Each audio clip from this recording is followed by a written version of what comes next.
Hello and welcome to straight line. आज supreme court में farmers जो प्रोटेस्ट कर रहे हैं फार्म लॉज को लेकर, उस मामले की हियरिंग थी और हियरिंग के दौरान चीफ जस्टिस ऑफ इंडिया ने कई सारी इंपॉर्टेंट बातें कही। पहली चीज़ जो कही वो ये कि अभी तक क्योंकि नेगोशिएशंस में क्या हो रहा है किसी को मालूम नहीं, और जो फार्मर्स प्रोटेस्ट कर रहे हैं सिंघू बॉर्डर पर, उन्हें प्रोटेस्ट करने से रोकने का कोई और तरीका सरकार के पास नहीं है। इसके चलते फार्म लॉज की इम्प्लीमेंटेशन के ऊपर जो सुप्रीम कोर्ट है वो स्टे लगाएगा। ये बात सुप्रीम कोर्ट में कही गई। अभी तक फॉर्मल ऑर्डर्स नहीं आए हैं, लेकिन chief justice of India S A Bobde ने ये कह दिया है कि इम्प्लीमेंटेशन जो लॉज की है उनके ऊपर स्टे लगाया जाएगा। इसमें भी जब आर्ग्यू किया गया अटॉर्नी जनरल की तरफ से कि सुप्रीम कोर्ट जो है लेजिस्लेशन के ऊपर स्टे नहीं कर सकती, तो चीफ जस्टिस ने कहा कि हम लेजिस्लेशन को स्टे नहीं कर रहे हैं, हम उसकी इम्प्लीमेंटेशन को स्टे कर रहे हैं। उसके अलावा कोर्ट में क्या कुछ आज हुआ, एक और चीज जो कही गई वो ये कि केंद्र सरकार ने जिस तरीके से इन फार्मर प्रोटेस्ट को हैंडल किया है उस पर सुप्रीम कोर्ट ने नाराजगी जताई है। क्या कुछ आज सुप्रीम कोर्ट में हुआ, पूरी प्रोसीडिंग्स के बारे में आपको बताते हैं। अभी जानते हैं कि लाइव लॉ और बार एंड बेंच, ये दो ऐसे पोर्टल्स हैं जो कि कोर्ट रूम की कवरेज करते हैं, जिनके थ्रू हमें मालूम चलता है कि क्या कुछ सुप्रीम कोर्ट में हुआ। पहली चीज ये कि 11 बजे आज चीफ जस्टिस ऑफ इंडिया ने इस मामले की हेयरिंग शुरू की, और शुरुआत में ही चीफ जस्टिस ऑफ इंडिया ने अटॉर्नी जनरल के वेणुगोपाल को ये कहा कि हम बहुत ही ज्यादा डिसअपॉइंटेड है जिस तरीके से सरकार इन फार्मर प्रोटेस्ट को हैंडल कर रही है। हमें नहीं मालूम कि इन कानूनों को पारित करने से पहले किस तरीके की कंसल्टेशन की गई थी, क्योंकि कई सारी स्टेट्स जो हैं वो इस समय प्रोटेस्ट कर रही हैं, they are up in rebellion. उसके अलावा चीफ जस्टिस ने यह भी कहा, आपने पिछली बार कहा था कि नेगोशिएशंस चल रही हैं, ये किस तरीके की नेगोशिएशंस चल रही हैं, हम बहुत ज्यादा डिसअपॉइंटेड हैं इससे। अटॉर्नी जनरल ने यह कहा कि जो लॉज बनाए गए हैं वो एक्सपर्ट कमेटी की रिकमेंडेशन से बनाए गए हैं, जिसमें पिछली सरकारें इन्वॉल्व थी, ताकि एपीएमसी सिस्टम पे जो रिस्ट्रिक्शंस लगी हैं उन्हें रिमूव किया जा सके। लार्ज कमिटीज के सजेशन पर जो है ये कानून पारित किए गए। तो इसका जवाब चीफ जस्टिस ऑफ इंडिया ने ये दिया कि आप ये कह दें कि पिछली सरकारों ने काम किया है, इससे आपका कोई फायदा नहीं होगा। हम कॉन्स्टिट्यूशनैलिटी डिस्कस कर रहे हैं, हम ये कह रहे हैं कि आपने कहा नेगोशिएशंस चल रही हैं, कौन सी नेगोशिएशंस चल रही हैं। उसके अलावा सीजेआई ने यह भी कहा कि कई सारी पार्टीज ने कोर्ट को एक डेलिकेट सिचुएशन में पुट कर दिया है। हमें ये रिपोर्ट्स देखने को मिल रही हैं कि सभी पार्टीज कह रहे हैं कि कोर्ट इस तरीके का काम करेगी, कोर्ट ये काम करेगी, और सरकार भी ये अंदाजे लगा रही है कि कोर्ट क्या करेगी।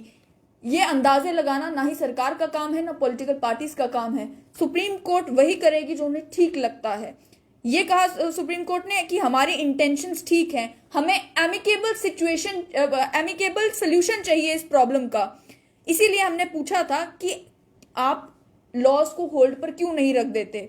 उसके अलावा ये भी कहा उन्होंने अटॉर्नी जनरल से कि अगर आप में कोई थोड़ी सी भी रिस्पॉन्सिबिलिटी होती तो आप ही को ये कह देना चाहिए था कि फिलहाल हम लॉ की इम्प्लीमेंटेशन को स्टे कर देंगे, हम कमेटी बनाएंगे। हमें ये नहीं लगता कि आप इस बात पर इंसिस्ट क्यों कर रहे हैं कि किसी भी हालत में ये जो कानून है इनकी इम्प्लीमेंटेशन शुरू होनी ही चाहिए। उसके अलावा सॉलिसिटर जनरल ने इंटरवीन करने के लिए कहा, तो चीफ जस्टिस ऑफ इंडिया ने उसका जवाब ये दिया कि हमें नहीं पता कि आप पार्ट ऑफ द प्रॉब्लम है या पार्ट ऑफ द सोल्यूशन है। सॉलिसिटर जनरल तुषार मेहता ने कहा कि हमने कई सारे फार्मर ऑर्गेनाइजेशंस ऐसी हैं जो ये कह रही हैं कि ये लॉज प्रोग्रेसिव हैं और बाकी जो फार्मर्स हैं उन्हें कोई दिक्कत नहीं आ रही। ऐसे में अगर इस समय इम्प्लीमेंटेशन जो है फार्म लॉज की उसे रोक दिया जाता है तो वो फार्मर्स जो ऑलरेडी किसी कॉन्ट्रैक्ट में आ चुके हैं उन्हें नुकसान हो सकता है। तो ऐसे में चीफ जस्टिस ऑफ इंडिया ने कहा कि हमारे पास तो एक भी ऐसी पिटिशन नहीं है जो ये कह रही हो कि ये फार्म लॉज अच्छे हैं। उसके अलावा ये चीफ जस्टिस ऑफ इंडिया ने कहा कि आप हमें बताएंगे कि इन लॉज को होल्ड पर रखना है या नहीं रखना है, क्या प्रॉब्लम है इन लॉज को होल्ड पर रखने में। हमने पिछली बार भी आपसे पूछा था कि क्यों इसकी इंप्लीमेंटेशन पर स्टे नहीं लगाया जा सकता। लोग सुसाइड कमिट कर रहे हैं, लोग ठंड में सफर कर रहे हैं। उसके अलावा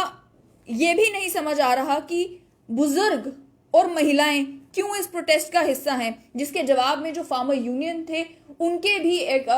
फार्मर यूनियन के एक लीडर जो हैं वो भी सुप्रीम कोर्ट में थे, उन्होंने ये जवाब दिया कि हमने किसी से नहीं कहा कि वो प्रोटेस्ट साइट पर आए, लेकिन जब जो लोग प्रोटेस्ट कर रहे हैं, जो फार्मर्स प्रोटेस्ट कर रहे हैं, उनके ऊपर इल्जाम लगाए गए, उसके चलते कई सारे लोग अपना घर छोड़कर उस प्रोटेस्ट साइट पर पहुंच गए हैं। वो अपनी मर्जी से वहां पर आए हैं, उन्हें किसी ने लाया नहीं है। इसके अलावा चीफ जस्टिस ऑफ इंडिया ने कहा कि हम एक कमेटी बनाने के बारे में सोच रहे हैं, और जब तक कमेटी में डिस्कशन नहीं हो जाती कि क्या फार्म लॉज ठीक है या नहीं ठीक है, या क्या अमेंडमेंट्स करने की जरूरत है या रिपील करने की जरूरत है, तब तक हम ये चाहते हैं कि इन लॉज की इंप्लीमेंटेशन के ऊपर स्टे लगे।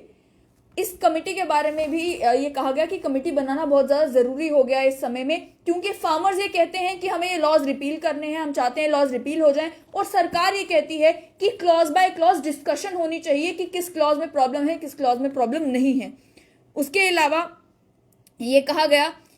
एडवोकेट एपी सिंह के द्वारा, जो कि इंटरवीनर थे, उन्होंने कहा कि उन्हें सरकार पर भरोसा है। ऐसे में सीजेआई ने ये कहा कि आपको सरकार पर भरोसा है या नहीं है, ये इममटीरियल है, हम सुप्रीम कोर्ट हैं, हमें जो करना होगा हम वो करेंगे।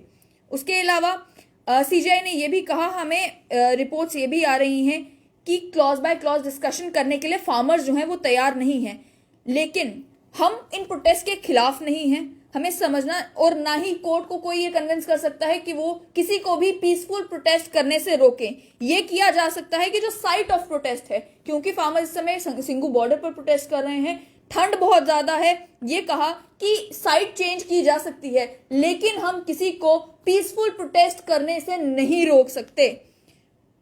यह भी कहा गया कि इस समय अगर सरकार इंटरवीन नहीं करती है, नेगोशिएशंस करके जो फार्मर्स हैं उनके साथ कोई ना कोई सोल्यूशन नहीं लाती है, तो एक दिन ऐसा भी आएगा कि ऐसा कुछ हो जाएगा जिससे पीस जो है मेंटेन करना मुश्किल हो जाएगा। उसके अलावा क्या आप जानते हैं कि सुप्रीम कोर्ट में यह तक कहा गया कि जो फार्मर्स हैं वो ये प्लान कर रहे हैं कि वो 26 जनवरी को दिल्ली में जो है वहां पर मार्च करें और वहां की लॉ एंड ऑर्डर सिचुएशन खराब करने की कोशिश करें। ऐसे में जो फार्मर यूनियन के लीडर थे वहां पे, उन्होंने ये बताया, उन्होंने क्लैरिफाई किया कि फार्मर्स का इस तरीके का कोई भी प्लान जो है वो नहीं है। उसके अलावा अटॉर्नी जनरल ने यह भी कहा कि सुप्रीम कोर्ट, जैसे कि मैंने कहा, सुप्रीम कोर्ट को ये कहा कि कोर्ट्स लेजिस्लेशन को स्टे नहीं कर सकती, यानी कि जो लॉज पार्लियामेंट ने पास किए हैं सुप्रीम कोर्ट उनके ऊपर रोक नहीं लगा सकती। तो उस पर सीजेआई ने कहा कि हम लॉ के ऊपर जो है वो स्टे नहीं लगा रहे, हम ये कह रहे हैं कि उसकी इम्प्लीमेंटेशन के ऊपर जो है वो स्टे लगाया जाए। और डिफरेंट जो कोर्ट केसेस हैं उनको साइड किया गया कोर्ट में बताने के लिए कि दोनों साइड की बात रखने के लिए अलग अलग कोर्ट केसेस को साइड किया गया। उसके अलावा ये कहा गया अटॉर्नी जनरल के द्वारा कि कुछ अनफॉर्चुनेट इंसिडेंट्स देखने को मिले जब हरियाणा के चीफ मिनिस्टर प्रोटेस्टर से मिलने के लिए गए थे, वहां पर वायलेंस हुई और कई सारे जर्नलिस्ट इंक्लूडिंग जो सुप्रीम कोर्ट के कॉरेस्पॉन्डेंट थे उनके साथ वो भी घायल हो गए जब वो प्रोटेस्टर से मिलने के लिए गए। तो उसके लिए ये भी कहा गया कि सुप्रीम कोर्ट ने कहा, चीफ जस्टिस ऑफ इंडिया ने, कि हम किसी लॉ ब्रेकर को प्रोटेक्ट नहीं कर रहे हैं, हम ये एनकरेज नहीं करते कि लोग जो हैं वो कानून ना माने, हम ये चाहते हैं कि वायलेंस को प्रिवेंट किया जाए और साथ ही साथ ये भी चाहते हैं कि कोई भी इन प्रोटेस्टर्स की बात को भी सुना जाए। तो ये सब कुछ सुप्रीम कोर्ट में हुआ। और उसके अलावा एक चीज जो देखने को मिली कि जब बार बार केंद्र सरकार के representative attorney general, solicitor general हैं, उन्होंने समय मांगने की कोशिश की, ये कहा कि हमें थोड़ा और समय दिया जाए, तो चीफ जस्टिस ऑफ इंडिया ने कहा कि आप हमें पेशेंस का पाठ ना पढ़ाएं, do not lecture us on patience, already बहुत ज्यादा समय आपको दिया जा चुका है, अब बारी है कि कोई ना कोई कदम उठाया जाए।